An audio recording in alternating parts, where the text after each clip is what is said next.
xibaar googee ngeen xëyee nu mu demee ca Touba. waaw démb ci guddi la am ci boori 22h bi mu tegalee ay simili benn xale la boo xam ne mbir mi ci jannatu maxwa daf doon traversé tali bi xam nga boo jugee ko corniche am na benn juma bu nekk à côté juma sëñ Saliou booy dem jannatu maxwa ci kër Cheikh Béthio Thioune gi foofu dafa am benn taataa ndox bu yéggi dayoo boo xam ne oto yi sax dañ koy dévier xale bi fa la jaar nag courant bi maas ko mu mujjee wàcc ñàkk bakkanam ci saa si sapeur yi ñoo mujjee ñëw jël ko génne ko yóbbu ko ci néew hôpital Matlaboul Fawzeyni bu Touba courant bi daf ko maas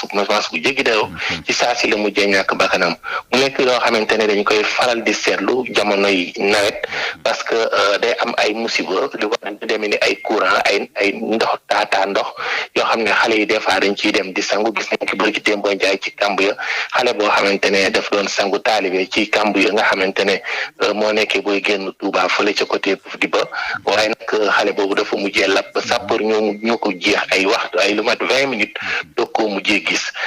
waaye nag Abdoulaye dañuy seetlu aussi ne jamonoy nawet bi dafa am fiil yu bëree bëri yenn gox yi des fois dañuy daanu ci tali wala ñu daanu ci kër bër ci dem rek gis nañu benn poteau courant boo xam ne dafa daanu ci biir daara donc borom daara bi alerté à plusieurs reprises donc dañuy ñaan ñi nga xam ne ñoo di waa Sénélec ñu gën ci taxaw parce que kat dañ koy seetlu ci dëkk bu sell bii di Touba te fi mu nekk nii am na ay poteau yoo xamante ñoo màgget di daanu ci tali wala ñu wàcc te loolu day faral di jur musiba ak ndox yi nga xamante ne dafay taa donc xale bi ñàkk na bakkanam yóbbu nañ ko ci hôpital Matlaboul Fawzeyni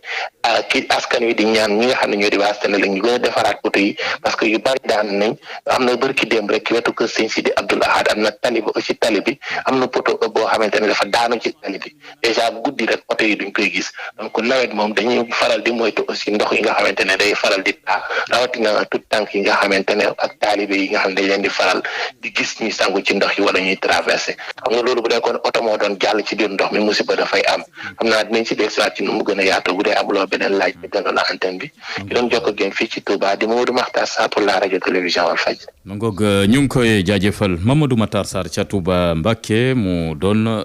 la fa xew ci xibaar métti lool ab tuut tànk goo xamante dafa ñàkk bakkanam ci ndox ga mu jaaroon lab fa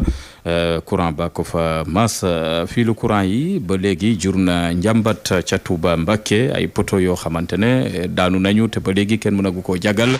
ak ay fiil yu jaar ci biir ndox mi ci waxtu nawet gi ñu ne nga xamante ne mbënd ma nga fa ba tax na askan wa yeewoo ca Touba sàkku nañu ci kilifa yi rawatina Senelec ñu taxawu leen ci ñongal kaarange gi ci wàllub courant bi gannaaw musiba ga fa xew tey ab xale gu fa ñàkk bakkanam courant ko mas ca biir ndox ma. Walfadjri xibaar yu wér